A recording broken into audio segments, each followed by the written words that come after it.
Well, we're back with the Ekklesiacast. Chris, myself, Jonathan.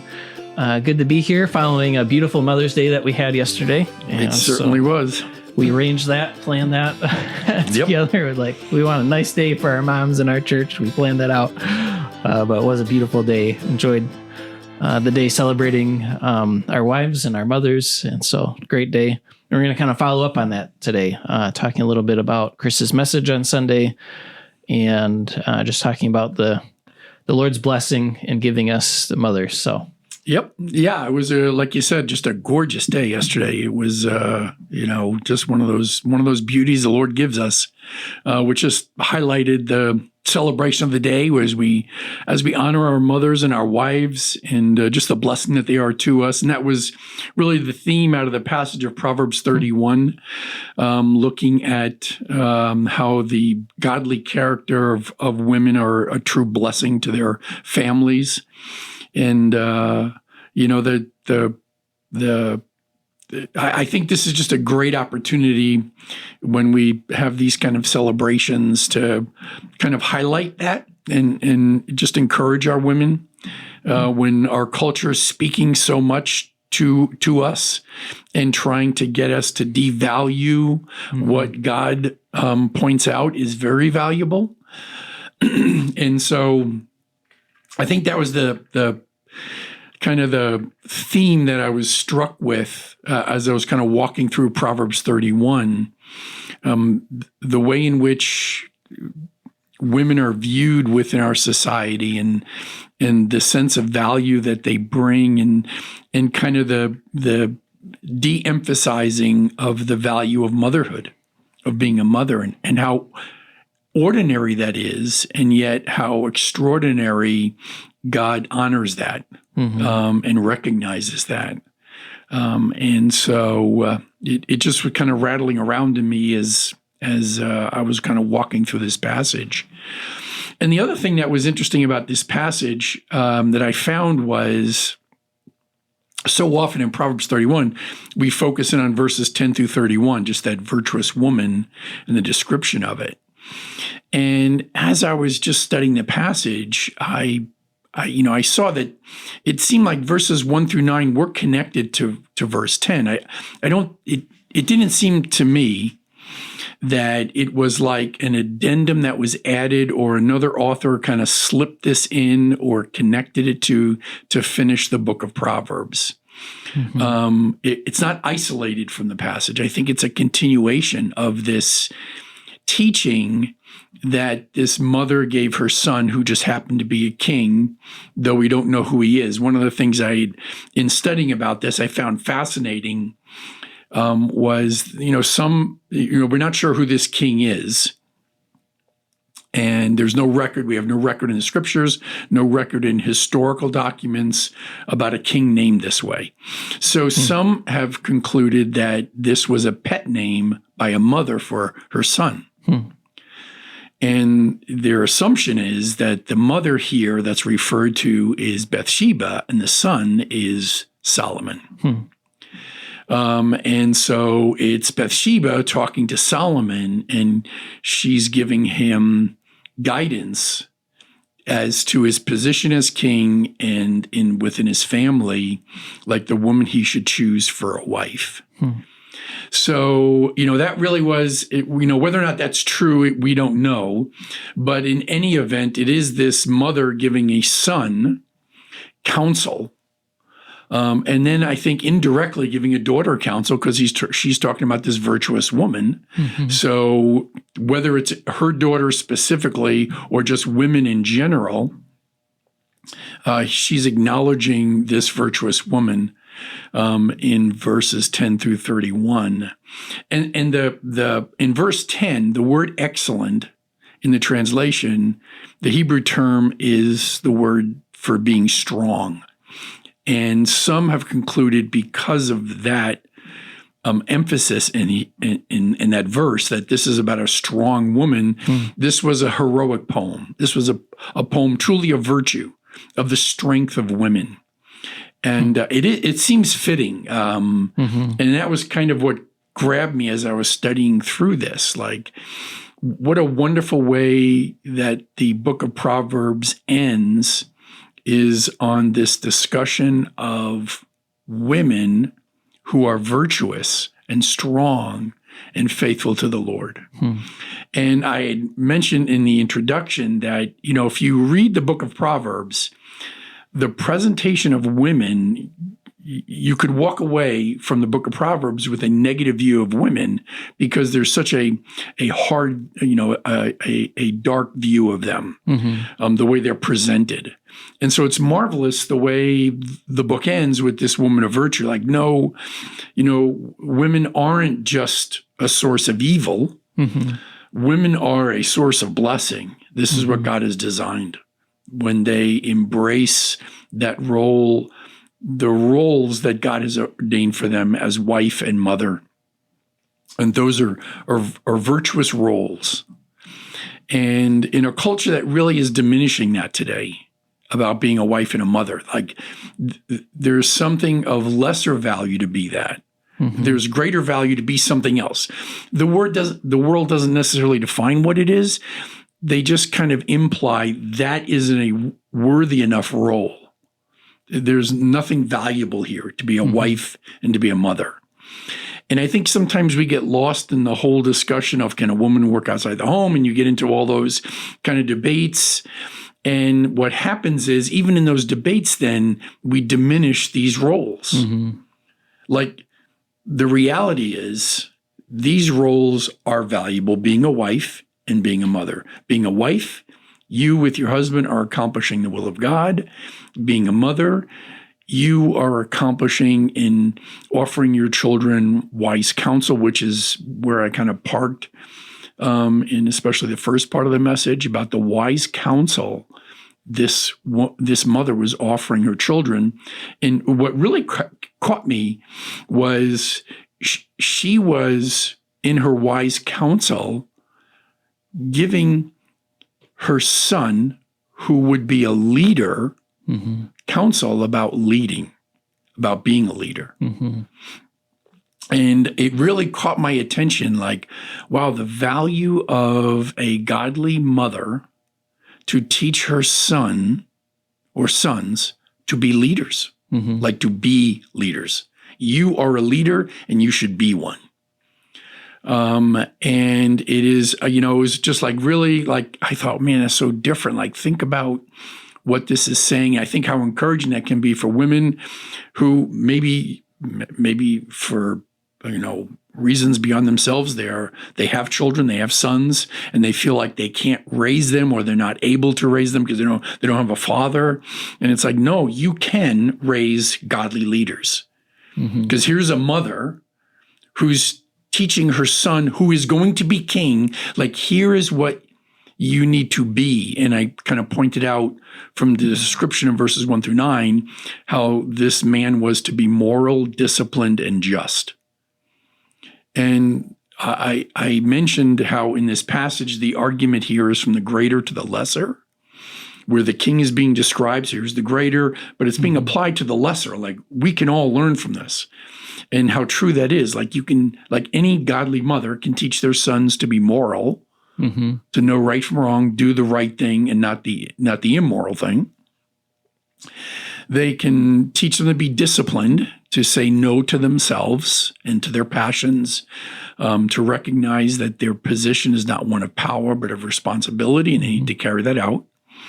And they can be just. They can, in their role as leader, they cannot do the easy thing or the thing that's best for them, but the just thing, the right thing, and make good decisions, wise decisions. And I just thought how encouraging it is, and what a beautiful presentation to women. Like, you are valuable. Like, look how you bless your home.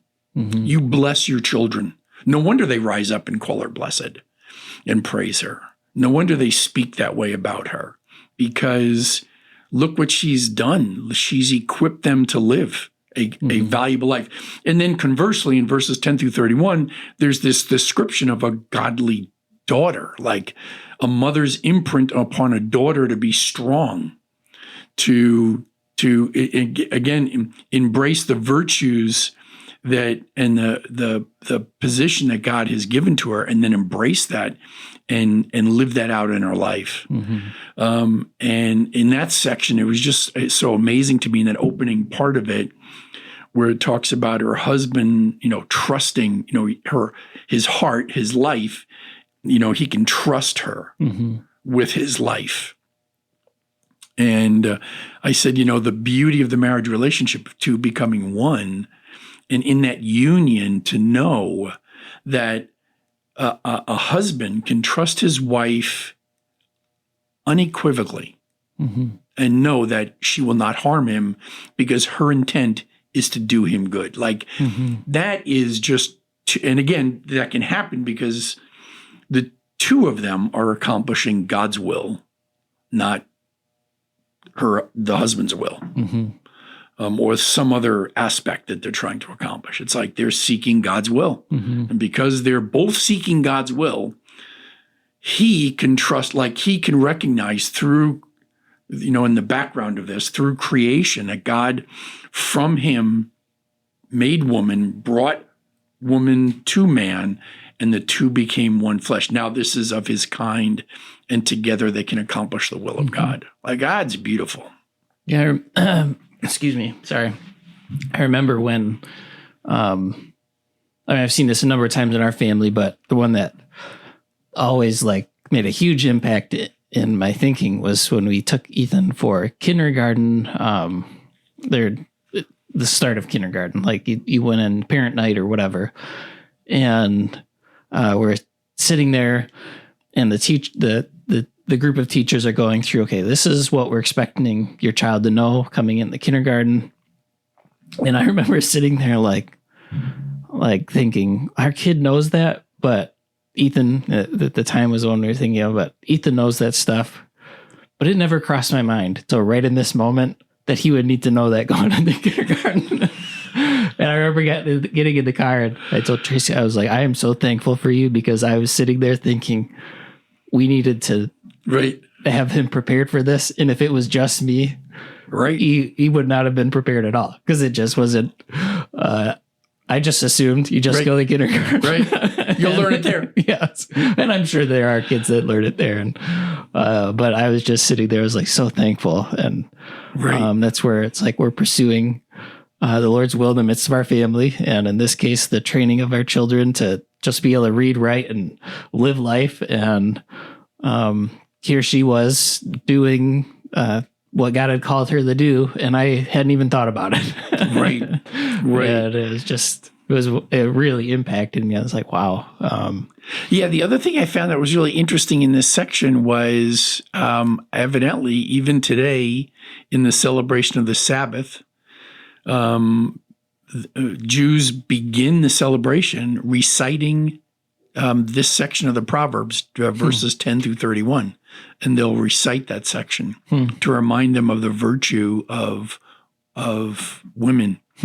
And to me, I think that is such a good reminder that a day like yesterday brings to us, when we appreciate the worth and the work of the women in our lives, the wives and mothers in our lives, and the blessing that is. And how, in one sense, that's very ordinary, this is what God ordained. And so this isn't in a world that's always trying to get us to do something exceptional and be unique and be distinct and different and carving our own path. This is the ordinary. Motherhood is something that is good, and it's ordinary for all women. No one woman achieves it more than another woman. Women are able to do this because they've been designed that way. We don't have the blessing of bearing children. They do, and it is a blessing to them. They immediately upon conception begin to sacrifice their life physically for their child. The child literally takes from the mother the nutrients that it needs. That's not, we don't have that. We don't have the blessing of that child until birth, when we can actually hold the child and begin to cultivate that relationship with the child. And even then, there's a time we have to give the child to develop, to ingrain ourselves, to bond with the child as a dad. The mom has it already done. That child, as soon as that child can comprehend a voice, the sound, the tones, is already hearing all that from a mother. And so it's just amazing how, God allows women to be mothers. Like, it's just an amazing thing. And it's more than just, allowing birth to happen. It's everything that takes place after that a mother continues to give and sacrifice her life for. And nothing that doesn't change throughout her whole life. And then the other thing we talked about was the work of a mom. And, there's such a large section of that is about this work of this woman. And I think sometimes women look at that description and they get discouraged because they think they have to do that. And I reminded ladies that, clearly this woman who they're talking to was in a royal court. She was probably a queen, which meant she had an extensive home with many servants and probably great wealth. And so if you're comparing, activities, well, most women are not queens married to a king with expansive estates and great wealth.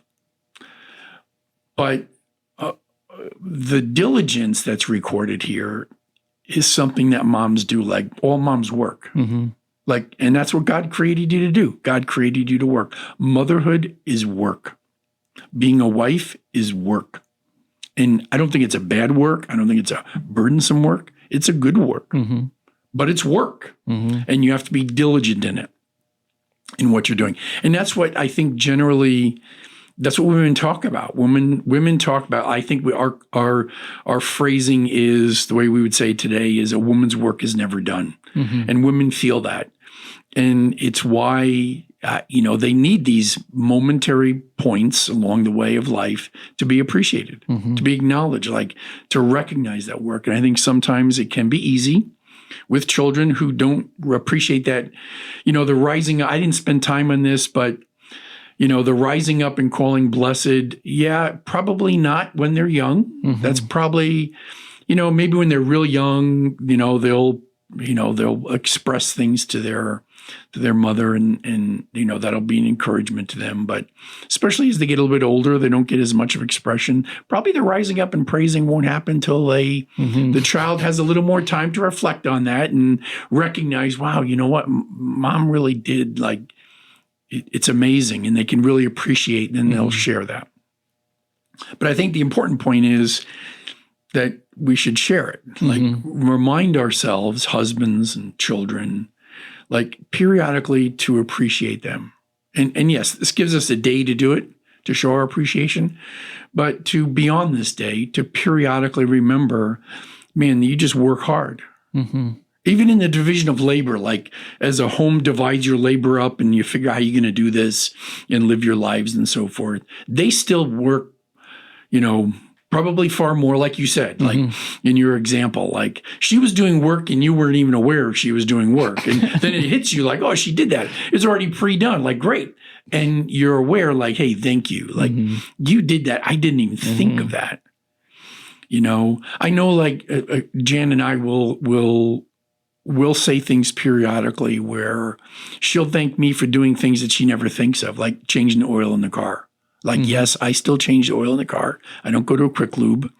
Not that I have anything against quick lubes. I just like to change it myself, so I change it. It's like the ragu of the auto industry. Well, not that bad. Not that bad. I wouldn't put it on that level.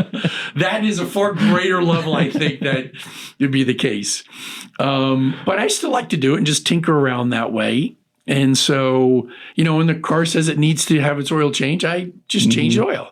Or if I'm in the car, I'll just change, I see it needs to be changed, I'll just change it. And she's like, I would never even think of doing that. Like, thank you for doing that. And I don't think about it. but it's always nice to be appreciated. And the same thing with her. Like, she'll do something and I'll just say to her, like, I appreciate you think of that. Like, you do that and I don't even think of that, and you do it. Like, just thank you for that. And again, I think that's recognizing our roles and then the responsibilities associated with them and the work that it takes to fulfill that. And just acknowledging that. And that's a good thing. I think that's the value that we have, when we see each other as uniquely, a woman or a man, made in the image of God, and what those unique roles in that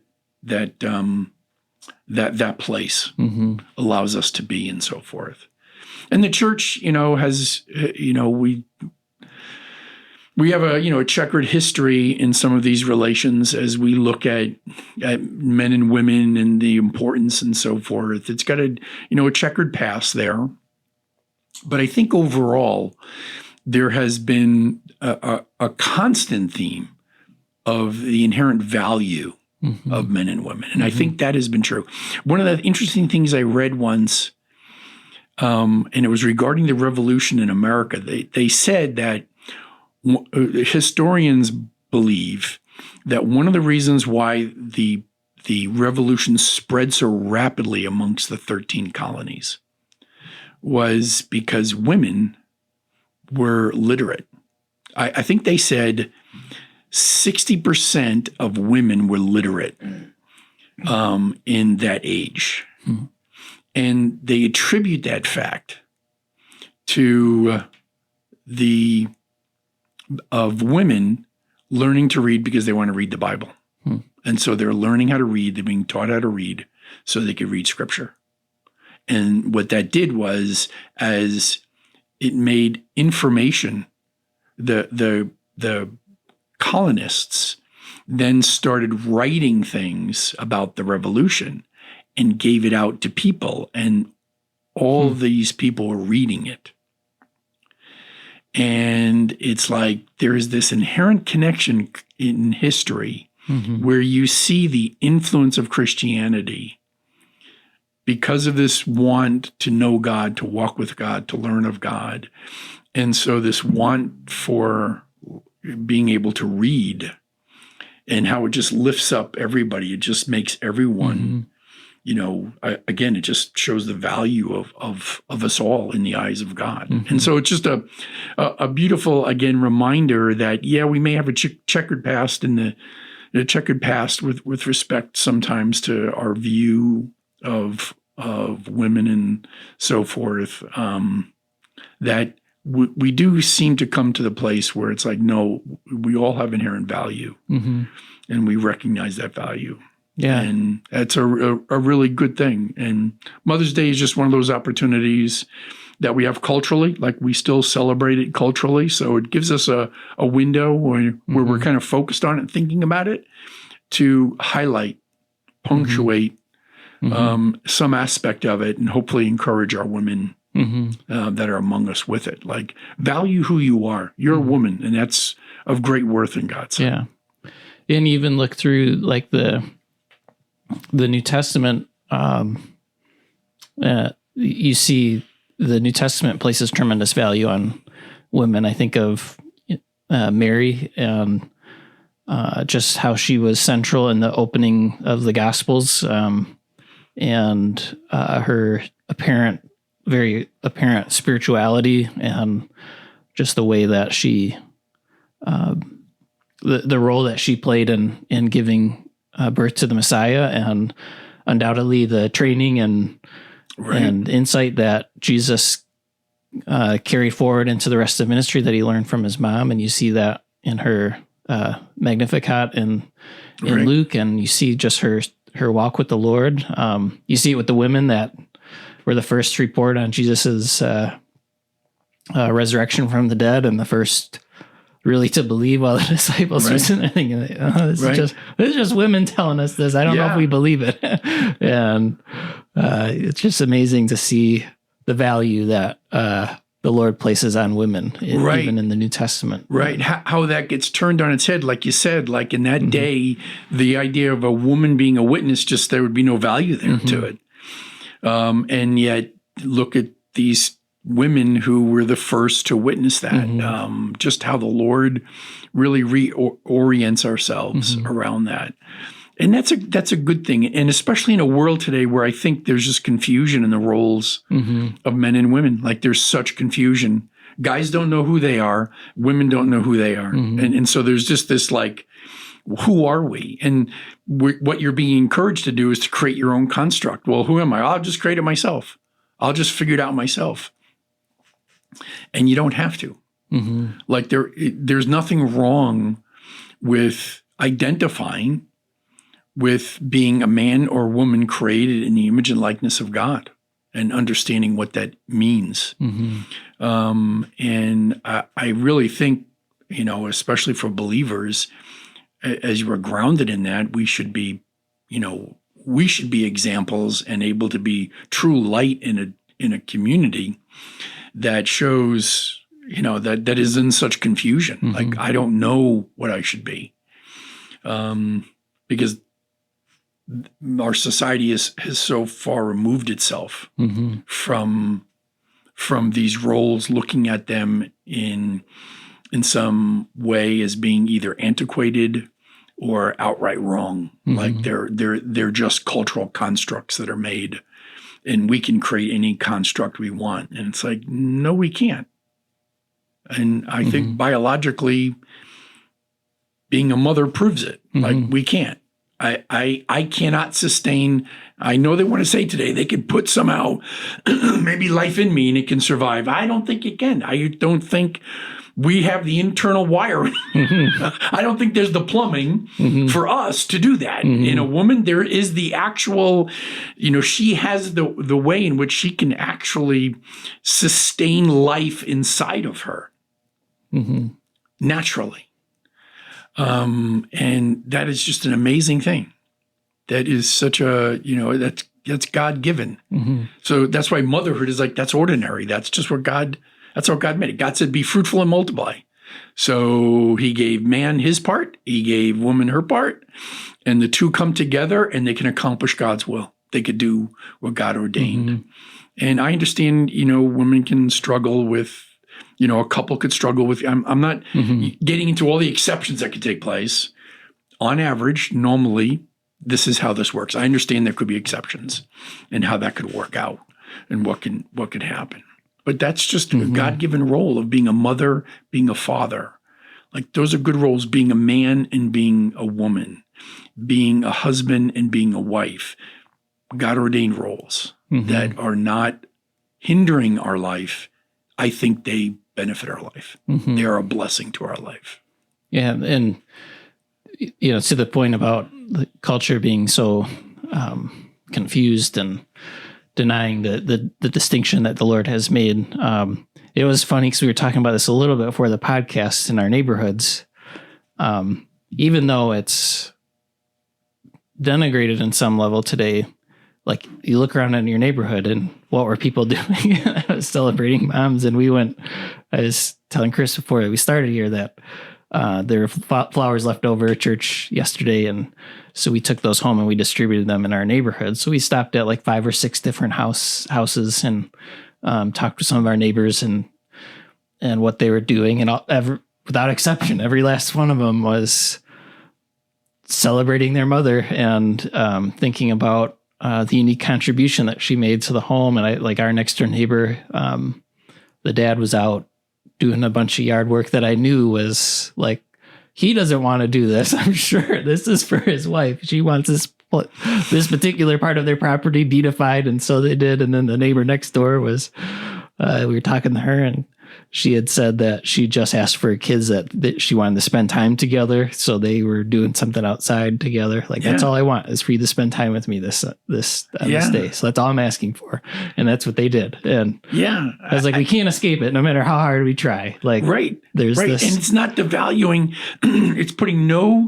It's not saying there's no worth here. It's saying just the opposite. I mean, there's great worth there. And I was even thinking of that, you may not have a history of having a relationship with your mom where you've got these wonderful memories. So sure, that could take place. But that doesn't mean, looking at, I look at my life and I look at my relationship with my mom, and I don't have these wonderful, lofty memories of this, woman who's had such a positive influence on my life. I see a lot of negative influence on my life with it. But that wasn't the end of the story. I have my wife, and I watched her being a mom. Mm-hmm. And I experience her being my wife, and I see the blessing that she is, and that changes that. Yeah, sure, I grieve that I didn't have that with my mom, but even in that, I can look and I can still value some certain things in my mom. Like I've said, I think my appreciation for food, in part, came from my dad, who influenced my mom, who would cook and we would eat, and we enjoyed that. We had time around our table, and we used to do things around those were very important moments that when I bring them up and talk about them, it is her stamp on my life to see the value of those things. And those things have continued in our families, where our most common place to gather is the kitchen. Like, we tend to gather and congregate in the kitchen, and we gather there. So even in those, you look at, yes, I don't have these, wonderful moments, where my mom imparted wisdom to me, but she still influenced my life in some good ways. And I can be grateful for that. I can be thankful for that.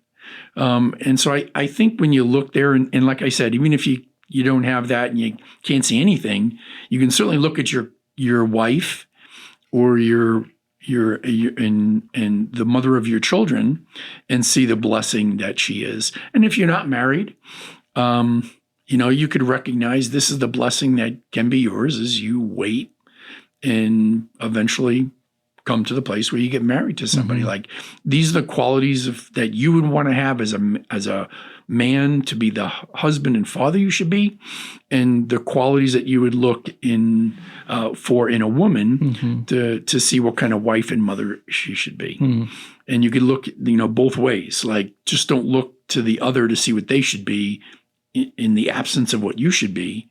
You should look to yourself and see what kind of husband and father will I be, and then in light of that, engage with people to see, are you cultivating the same thing? If you're each cultivating those same virtues in your life, then you'll be a blessing, probably. You'll be a wonderful blessing. And, like I said yesterday morning, I'm just very grateful that, for the 40 years of our marriage, 40 plus years of being together, Jan and I, I've never not trusted her. My heart has trusted her always, explicitly, with no conditions. I just trust her. And it hasn't changed in all these years, and I am, Lord willing, and I pray that it won't change until we together go to glory. It's a wonderful blessing to be able to know that I don't have to wonder, is she going to do something that's going to harm me? That's to me, it's such an amazing blessing. Forget everything else of life. Having that as a part of your relationship, man, takes so much stress and pain and heartache out of relationship. When you're guarding yourself and protecting yourself, to be able to be so vulnerable where you look at another person and say, you will never harm me. That's the beauty of the marriage relationship. And what I think God has ordained from the beginning. I think that was the beauty of Adam and Eve when they were in the garden. There was nothing between them. And I get sin and its complication to life. So I think that's why we have to fight it. We fight it by trusting the Lord and building relationships that begin to reflect this very unique design of God, to allow us to be the people that God wants us to be in our marriages, to show the world like this is possible, especially in a world that I think is, again, in chaos, trying to figure it out. I find this fascinating. We live in a world today where and I could see how this has got to be confusing for couples. Like, you're told, be independent, do not be dependent upon each other, don't build your lives together, keep your lives separate, and yet be married. And I'm like, what in the world? Like, it's like, I can appreciate the confusion. Like, how do you build a life where you're truly loving one another? When you're told be on guard against each other because that person may eventually hurt you. I'm like, yeah, I guess you will. And if that's the mindset, you know, at what point do you experience something that, you know, you feel that and you just walk away and you begin to see how we just tear at the fabric of relationship. And suddenly we're now transforming relationship into a very personal, transactional experience. You know, it's what I get out of it, not what I give to it. And we wonder why our world is so chaotic and broken, and everybody's screaming at each other and unable to talk to one another. And, you know, you walk around just scratching your head. Yeah, I mean, true love requires vulnerability, and you know, you can't love someone without opening yourself up to be hurt, right, by them. And but I think the idea that but I think even that idea of hurt, like if in, let's say, in a marriage relationship, if you're doing something that is affecting that a relationship. Well, you have to deal with that issue, but it's not attacking the person as you deal with that issue. Yeah. Right? You're just dealing with that issue, whatever that might be. You know, take something in as simple as leaving the cap off the toothpaste. And that irritates you because the cap is off the toothpaste. Well, that's the cap on the toothpaste, and it has nothing to do with the person being lazy or being unloving or not thoughtful, or clearly there's something, there's a cap, so it begs the question, why? So you have to find out, why do you leave the cap off? Now, it could be as simple as, I was single and it didn't really matter. I never thought of it. Like, it didn't really, I never gave it thought. I just I use it every day. So I just kept the cap off it and I did it. Okay. Now I'm realizing I'm part of somebody else. And if, like, to your point about love, like, if that matters to you, it doesn't matter to me. I can put the cap on. I can do that. And I can put it away. Like, if that's what it takes to love you, like that's important. Like, you want order in the bathroom and you want things where they belong, so you want them in their place. That's not hard to do. I can do that because I love you. But that has nothing to do about you being lazy or you know, whatever. And this is what happens. We run down those roads of attacking a person rather than just dealing with whatever issue it might be. And understanding what's behind in that issue, like understanding what's there, and then building your life together, you know?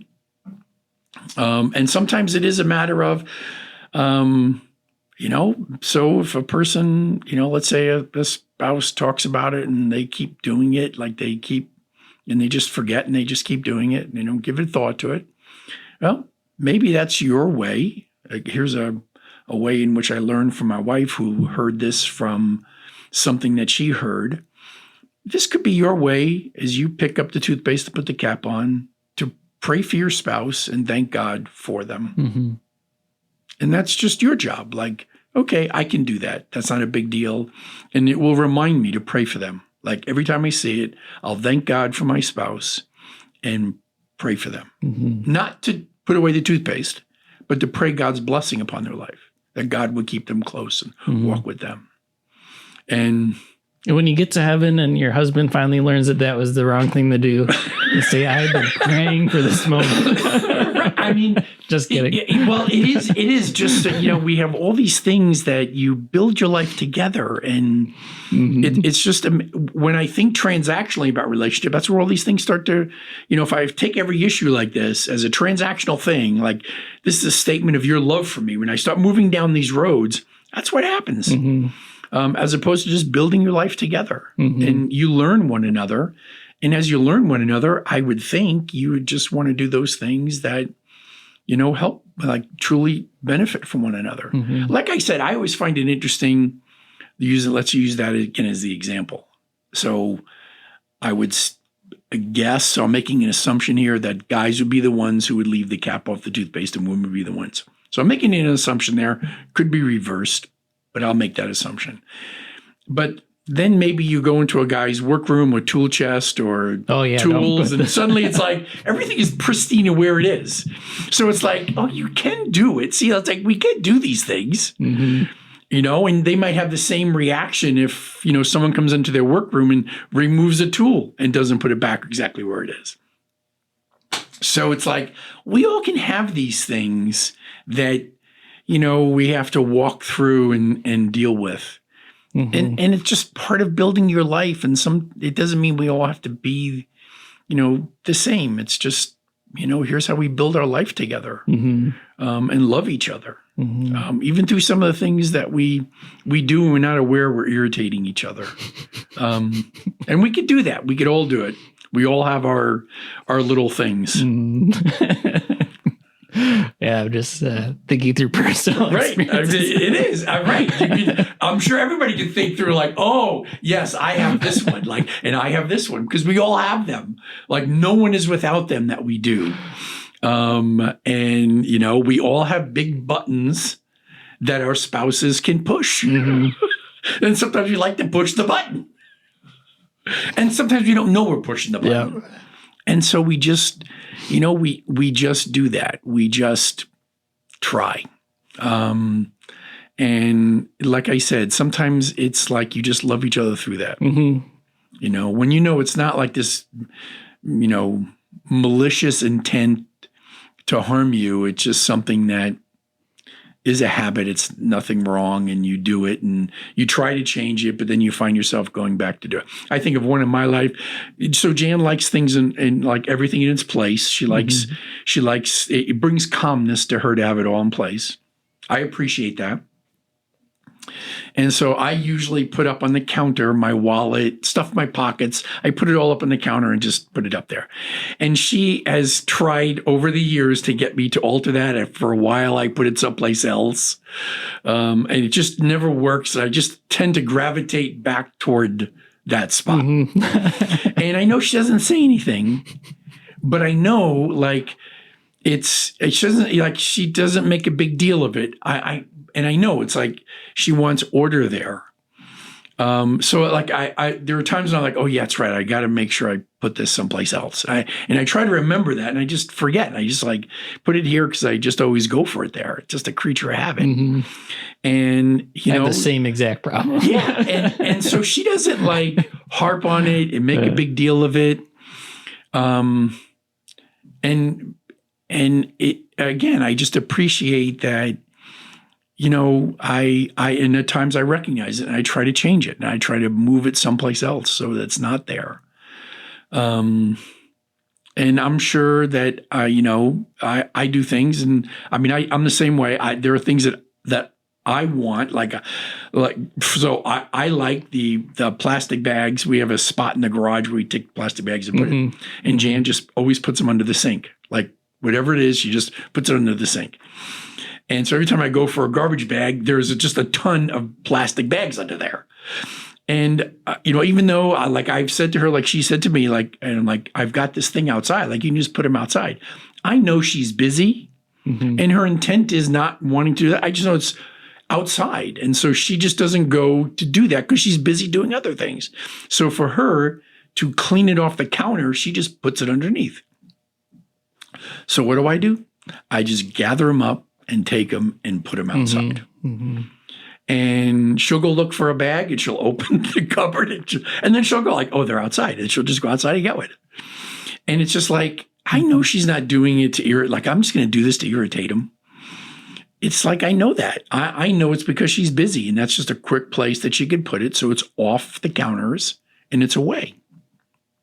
So it's just how we love each other. Like, this is what I do. This is what she does. Like, we have our things. And yeah, some of my favorites are when you put like Tracy will do this. She'll put something in a place because she's intentionally thinking of me. Like, I'm going to put this here because this will help him if it's here. But then I find it there and I'm like, why would you put it there? Not like mean. Right. But it is, we always have a good laugh about that because it's like, you're thinking of me, but it bugs me that you're thinking of me that way. It is so, because that is so true with men and like husbands and wives. When they do that, I would put this here. So you really are thinking sometimes, okay, so where would she, this is what I do. Where would she put this? Let me see. I have to think like I know where I would put it. So that's the first place I go to look. And then I'm like, oh, where would she put this? What would she be thinking as she was putting this away? And sometimes I'm on the money like, oh, it's here. And other times I'm like, why would you put it there? Like, I don't understand why you'd put it there. And then she would tell me like, oh, and I'm like, oh, I would never think that way. Like, I would never think that. So for the joke in our house is a lot of stuff I put away, I put high. So I got long arms. So I put it up high. And so she's always like, do you know I can't reach that? I said, yeah, I know it, but everything low is filled up. Because you've got it there to do it. So I go high and put it up high because all the stuff up high is open. So it's just one of those funny things that when she's looking for something I put away, she usually goes where it's got to be someplace high. Just because of the long arms and I can reach up into spots. Yeah, Tracy does stuff to me with snacks. So she goes shopping like Friday and she will hide snacks that she bought for me so that I don't eat them over the weekend. So I have them for later. Right. And she'll suddenly like bring out this thing that she bought for me that she does love me. Yeah. I'm like, I was like, are you hiding this from me? She's like, yeah, if you add it over the weekend, it would be gone. And so every now and then I'll like, Saturday will be around. It's like, are there snacks in this house that I don't know about? What do you have that I'm not aware of that you've got hidden someplace? Yes. But that's just love. It's her loving me and right. To me, it's the beauty of this relationship and the value of being a wife and a mother.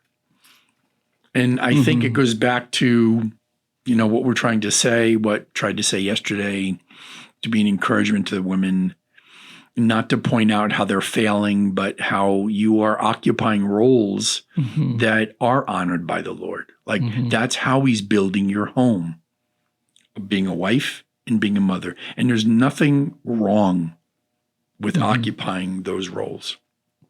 In a world that wants to tell you your worth comes from something else, that's valuable. And again, it wasn't Father's Day, so we didn't pick on dads, because we could say the same thing for men. Like, your worth does not come from these other places. It comes from your role as a father and a husband.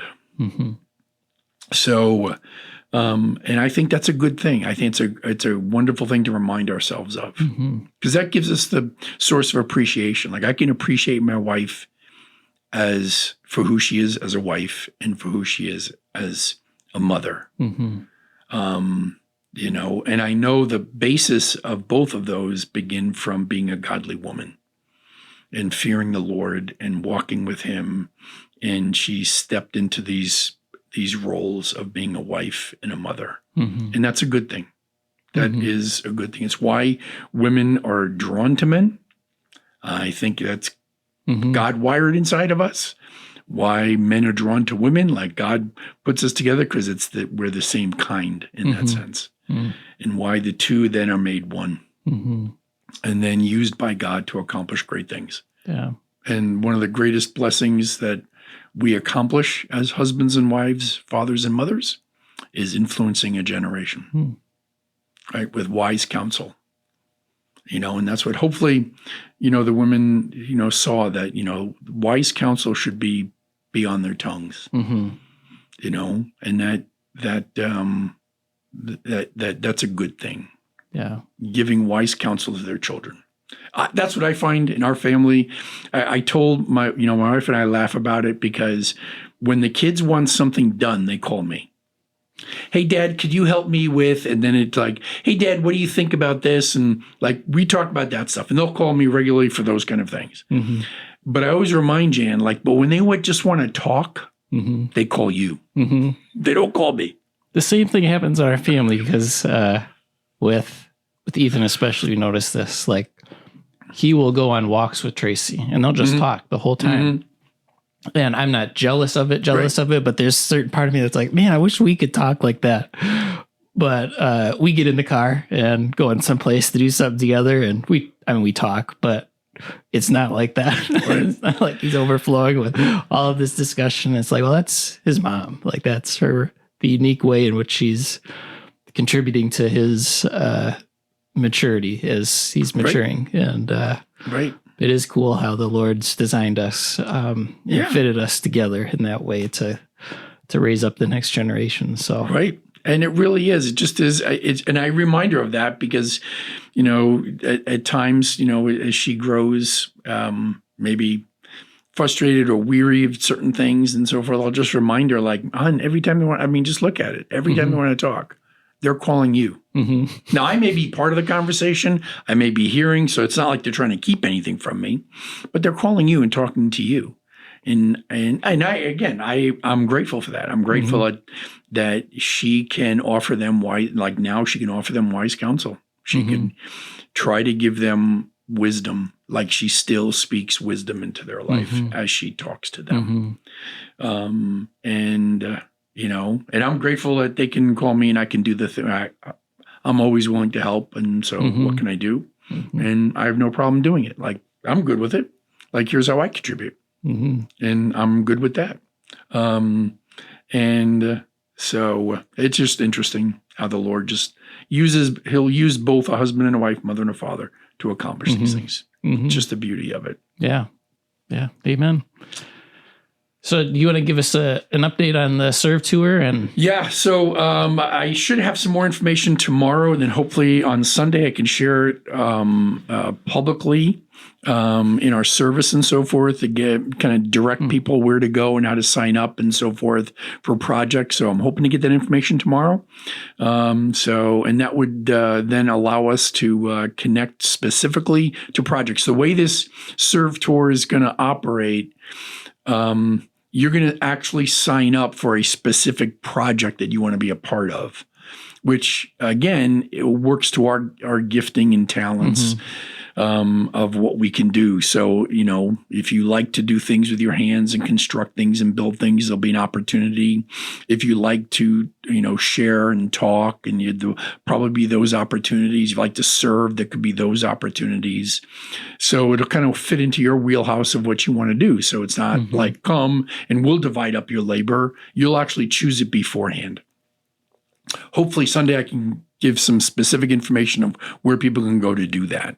But continue to be praying for that. I understand that I think the projects have been chosen, so I think they're done in that process. So that means that website will be updated, and that's when then people can go sign up and choose their project that then they can be a part of. So yeah, pretty exciting. Pretty excited about it. And hopefully we'll get a good response from our local churches here. So if we could add a couple of more 100 believers, 250 believers out of all of our churches that are participating in this, in addition to the people that come into our community, we could have upwards to 600-700 people those 2 days ministering and serving our community, which would be just a wonderful demonstration of the love of the Lord and a gospel witness to our community. So that would just be great, and just grateful for the faithful giving of people and their willingness to do that. We also have the banquet for One Life for Life coming up in June, and they're putting together the details for that. So keep that on your calendar and make sure you sign up for that.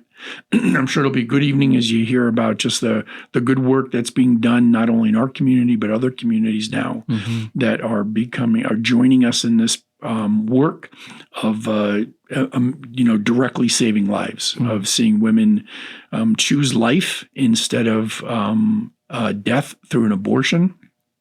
That they're deciding to keep their children, and just the great blessing that is. Like, who knows how many of those lives are going to do amazing and great things because that mother decided to choose life. And we won't know till glory, I think, the full impact of that. Of what some of those lives accomplished and what they were able to do. And so we just pray, God's blessing over that and God's protection over those men and women that are directly engaged in that ministry and so forth. If I could also ask everybody just to be praying for me. I'm trying to do some fundraising for the trips that I take overseas. And putting some more work into that, and going to be reaching out to some churches and people and trying to raise some funds. So if you could be praying for that, I would certainly be appreciating it, that the Lord can raise up the funds that I need to be able to continue with these trips and so forth. I'm grateful for the giving thus far through our fellowship and some other organizations that have contributed to it. And I just pray that I can get that, over the next few months, have it put together and some contacts and begin that opportunity to raise some money. Yeah, amen. Well, good to be together, and Lord willing, we'll be back next week. See you then.